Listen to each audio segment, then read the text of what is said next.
Hello, I'm Bruce DeCoy. Today on News Talk, our look back at 2007. We'll talk about the top news stories of the year, locally, nationally, and abroad. We'll tell you who we thought showed class or no class, and who were the heroes and ghosts of 2007. Also, we'll make predictions for 2008. Joining us, Steve Van Graff, Sharon Moore, and Danny Vargas. It's all next on News Talk.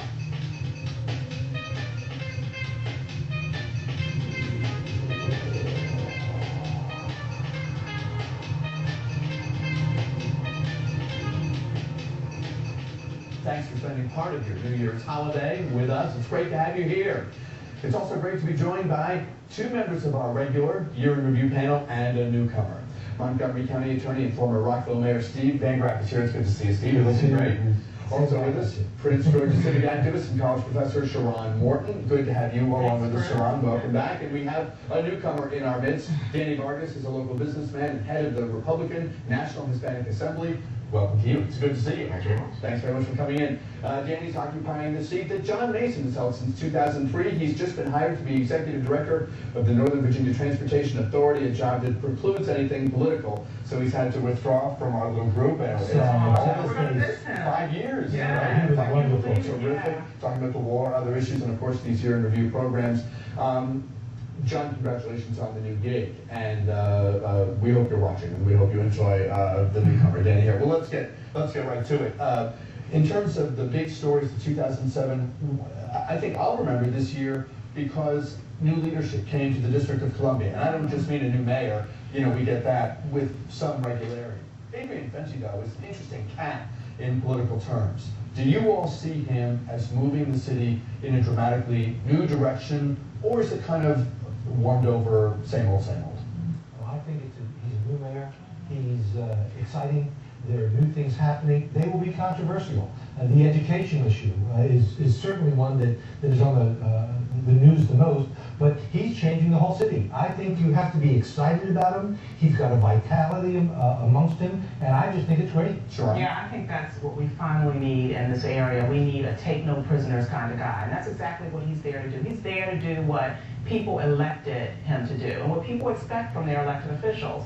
And education is definitely a priority. Washington, D.C. has some serious problems in their educational system, and I definitely think Adrian Fenty is the guy that's going to turn that whole system around. Yeah, I agree. He brings a lot of energy to the table. He's open-minded. He's looking outside of the box. He's got a very diverse cabinet. He's looking to places outside the district to be able to bring in fresh ideas, new faces, and make things happen. It's, at the end of the day, that's what the people need. Does it strike you that he's trying to continue the work that former Mayor Anthony Williams did in terms of the modernization of the city bureaucracy, making services what they should be, things that bringing the municipal government of the district into the modern era, but at the same time having political skills, personal skills, popularity in the neighborhood, the ability to go into neighborhoods and just interact one-on-one, trying to grow on, do things Williams could never do. Well, I think part of the reason he can do those things is because he was raised in the city, and so he knows the city, he knows a lot of the people. He went to a public high school in the city. I think his parents own a store in Adams Morgan. So it's different when you come from the area. People will listen to you more, and people know, if they know or they feel that you are genuine and trustworthy, I think they'll give them a shot. I think the only problem that I have with Adrian Fenty is that I want to make certain that he doesn't outprice the market in Washington, D.C., meaning people that have a certain income that live below a certain income are not able to afford to live in Washington, D.C. anymore. It's really expensive, and I hope that he takes that into consideration when he's revitalizing the area. Is there much that a local government can do, though? I mean, you look at Manhattan.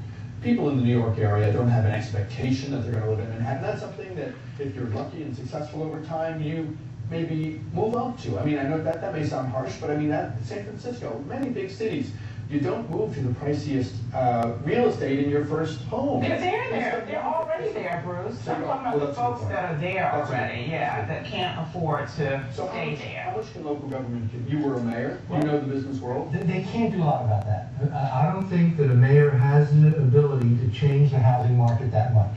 He can't do it at all. But what I love about Adrian Fenty is he's tackling the crime crime problem and the education problem. And if you're running a city government, those are two of the core issues, and I think they're as important as anything else. Not that housing isn't important, but from the role of the mayor, he can affect those two a whole lot better. Danny, what do you think? I would add that he's got his eye on the ball also, in addition to education and crime, on revitalization and bringing the economy up to a certain point to where the fact that there's going to be jobs to be had all around. And in terms of human services, he's not taking his eye off the ball. Now, he's a very grassroots kind of guy. He comes from the neighborhood. He knows the neighborhood. He actually hired a human services director who's actually comes from the federal government. He's a Republican, by the way. So he's going to have the ability. Before the hour was out. He's going to have the ability to actually, bring jobs to the community and bring jobs to the city, and still at the same time take care of folks. Oh, well, I hope to see that, because I'm seeing a lot of folks moving out of Washington, D.C. They can't afford to stay there. They're coming to Prince George's County and other outlying areas, and there's nothing wrong with that. I'm just saying that if they're from Washington, they live in Washington, why should they have to move out of their home? Let's talk about education. We all know that over the decades, young couples have gotten married in the city, had a kid in the city, and then when the kid gets to be 1 or 2 or 3, and they start thinking about, okay, where's Mary or Johnny going to go to school? They make a judgment. They might not always feel good about the judgment they make, or even the way they feel doing it.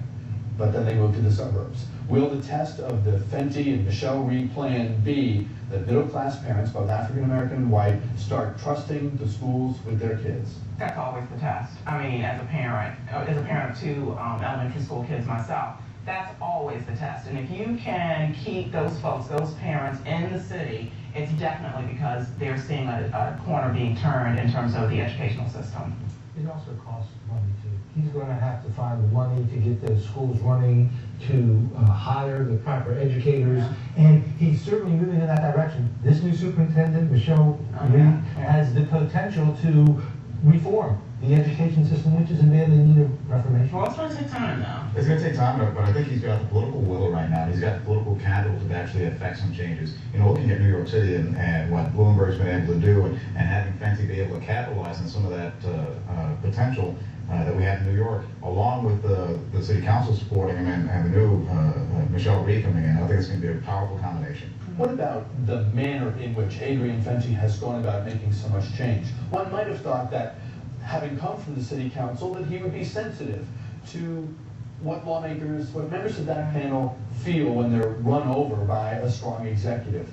Is it necessary, if you're going to be a reform mayor with an ambitious agenda, trying to do things that have never been done and knock down hurdles that have been there since forever, is it possible to do all those things and bring the council along? Because we're hearing, so much criticism that that's not been the case. Yeah, I think a lot of people accuse him of being too secretive and doing things on his own without consensus. And as we know, in politics, you definitely need a consensus. But I think that Adrian is so enthusiastic and wanting to make change that I think he might go out without the consensus, and that's going to cost him. I mean, when you don't tell the top council of people until something's in the newspaper, what are you doing? When you bring the superintendent, the chancellor nominee that you've got in mind, when you bring her to the council at 11:45 at night, you're sending a message. Let's be just very blunt about that. What about the issue that he had in terms of both his finance director and his attorney general? We had personnel issues that questions can be raised, but I honestly believe that the public and the commentators who are seeing this thing, there's enough good stuff going on, we're not going to harp on that. Yeah. We're going to support this guy, that will give you these projects, that he'll reform the city. Those are minor misfits. Yeah, and because he's so popular, the council grumbles, but they don't, Right.